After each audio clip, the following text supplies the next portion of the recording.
Meu nome é Sara. Meu nome é Kailane. Hoje estamos aqui com a professora Nívia, ela é professora de Biologia. Eu quero agradecer a vocês o convite para estar aqui, dessa vez falando sobre um assunto muito importante. E agradeço vocês por ter me feito esse convite. Então, hoje a gente vai estar falando sobre a gravidez na adolescência, igual no outro programa. Eu queria te fazer uma pergunta. Por que a gravidez na adolescência é considerada um problema? Então, a gravidez na adolescência ela é considerada um problema porque o corpo do adolescente está em desenvolvimento. São hormônios que estão sendo produzidos para poder desenvolver o corpo. Então, assim, o corpo ainda não está preparado para desenvolver um bebê dentro do útero. Então, por isso que é um problema. Ele, para toda a formação. Mas é até quantos anos que o corpo se desenvolve? Se desenvolve. Então, esse período de adolescência e puberdade, ele se inicia de 10 anos de idade e vai até os 19 anos de idade, segundo a Organização Mundial de Saúde. Então, nesse período, é o período que o corpo do adolescente ele vai estar mudando, ele vai estar se desenvolvendo. E é esse período que seria importante não ter uma gestação por conta desse desenvolvimento. E a fase adulta é depois dos 19 anos, segundo esse critério da OMS. Como o corpo adolescente é afetado pela gravidez? Ele é preparado para isso? Então, ele não é preparado. Como eu já tinha respondido, né? O corpo ele não está preparado por conta desse desenvolvimento. Ele está se desenvolvendo, produção de hormônios, que está sendo... que o hormônio ele já começa a... O nosso corpo ele já tem glândulas que produzem hormônios. Só que antes desse período da adolescência, ele não é ativado. Ele começa a ser ativado a partir da adolescência. E aí começa a desenvolver tanto que são as características secundárias, que são as características de seio, nas meninas, seio, até a acne, tudo do organismo feminino, do organismo está sendo desenvolvido. Então, por isso que se tem que ter esse cuidado de não engravidar na adolescência por conta e é um problema por conta desse desenvolvimento de ser o período crucial para não ocorrer essa gravidez na adolescência. Cientificamente, como acontece a concepção? A concepção?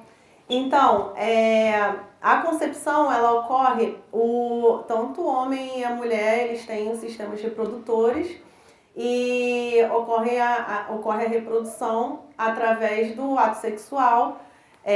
Com o ato sexual o homem e a mulher, eles ocorre a penetração do pênis na vagina da mulher e nessa relação sexual ocorre a concepção através do óvulo e do espermatozoide da mulher. Então vai ocorrer a fecundação dentro do útero da mulher.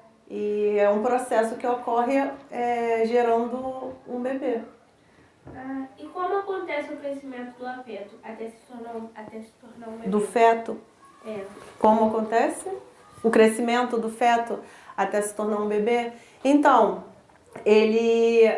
o início vai ser lá quando ocorre o ato sexual, vai ser liberado o espermatozoide do homem e o óvulo da mulher, eles vão se encontrar dentro do útero, nas tubas uterinas. Vai ocorrer uma fecundação, vai ocorrer uma fusão, uma junção desse óvulo com o espermatozoide. Aí, essa fecundação vai ocorrer e esse embrião, que é chamado, depois da fecundação, ele vai se aderir na parede do útero. Depois que ele se aderir na parede do útero, ele vai ocorrer as fases de desenvolvimento.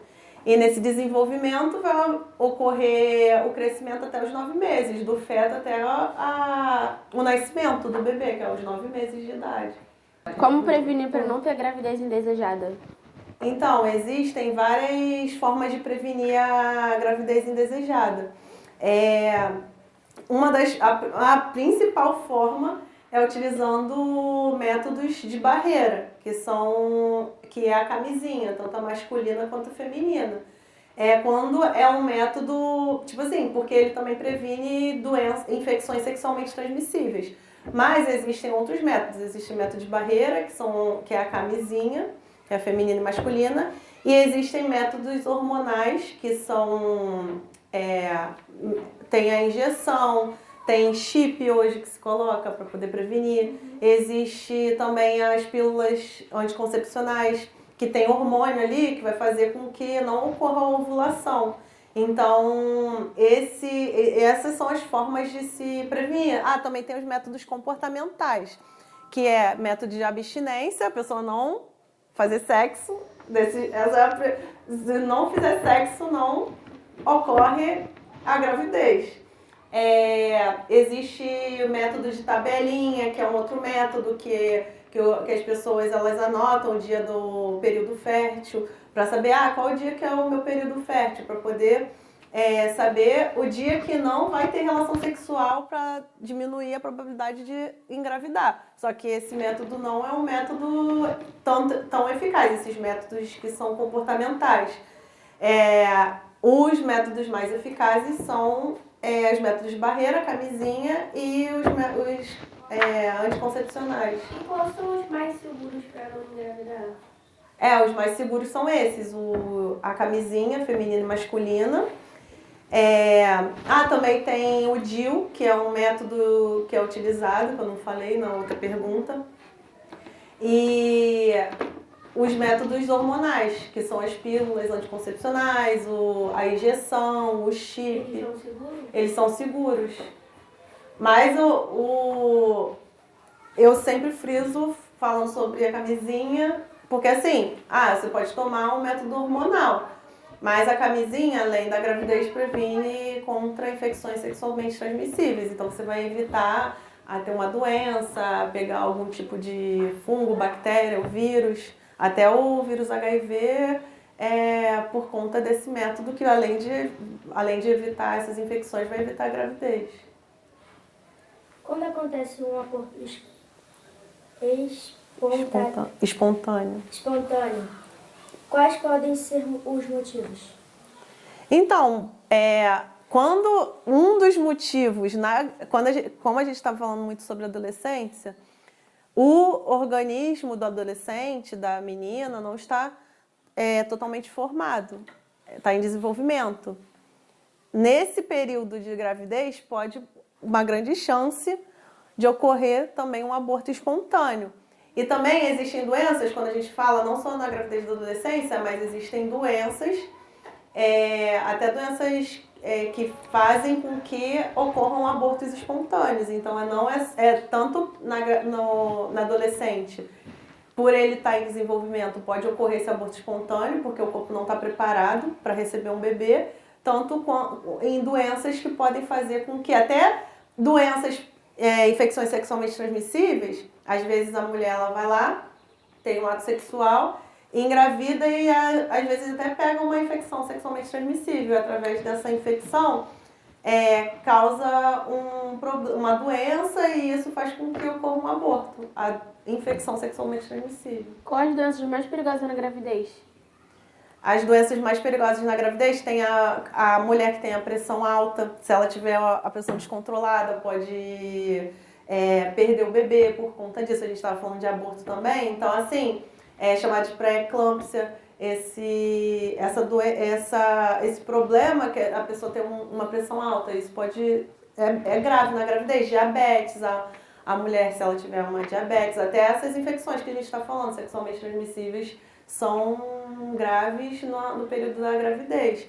E tem, assim, mas ocorrem mais essas questões de a mulher diabética, pressão alta, ter esse risco na gravidez. Então tem que sempre controlar. Por isso tem que fazer um pré-natal para poder estar controlando tanto o desenvolvimento do bebê quanto a saúde da mãe que está gestando. Então, qual a fase mais difícil da gravidez? O que pode acontecer em cada momento? Geralmente a fase mais difícil da gravidez é sempre no início, porque como está em desenvolvimento, o feto está em desenvolvimento, então nesse período ele, por conta, às vezes até assim, existem consumo de álcool, drogas, às vezes a mãe está consumindo álcool, drogas, e no período inicial de desenvolvimento está consumindo esses tipos de drogas, e isso pode afetar no desenvolvimento ali gestacional, e o bebê nascer com algum problema, nascer sem um braço, sem uma perna, nascer com algum problema no coração, algum problema neurológico, por conta do desenvolvimento naquele período, do uso de drogas, ou até mesmo por questões de físico mesmo. Às vezes a pessoa não tá com uma saúde tão boa, e acabar tendo que ficar de repouso para não perder o bebê. E o início sempre as primeiras semanas sempre é o período que tem que ter mais cuidado. Quais são alguns mitos sobre a gravidez que muitos acreditam, mas não são verdade? Mito na gravidez? Um mito. Não, na verdade, as pessoas perguntam muito. Como eu sou professora, então sempre sai a pergunta: professora, tem como engravidar na perna, na coxa? Me fizeram essa pergunta esses dias. Você fez, mas também me fizeram na escola. Mas aí perguntam sobre isso. Se engravidar nas coxas, não tem. Só tem como engravidar ejaculando dentro se ejacular dentro da região vaginal, isso já tem a probabilidade de engravidar. Mas, vai ejacular na perna, na coxa, não tem como engravidar desse jeito. Tem que ter a penetração para poder conseguir engravidar. Então, assim, esse é um dos mitos que acontece, assim, que as pessoas acham que engravida na coxa. Agora, assim, buscando a lembrança é uma coisa que eu lembrei no momento. Não sei se tem... Não, tem outras coisas, mas agora eu não tô me lembrando. Então a Gilma tá terminando. Muito obrigada pela sua participação no nosso Tá Ligado Cast. Estamos encerrando mais um Tá Ligado Cast. Obrigado pela sua presença. Até a próxima.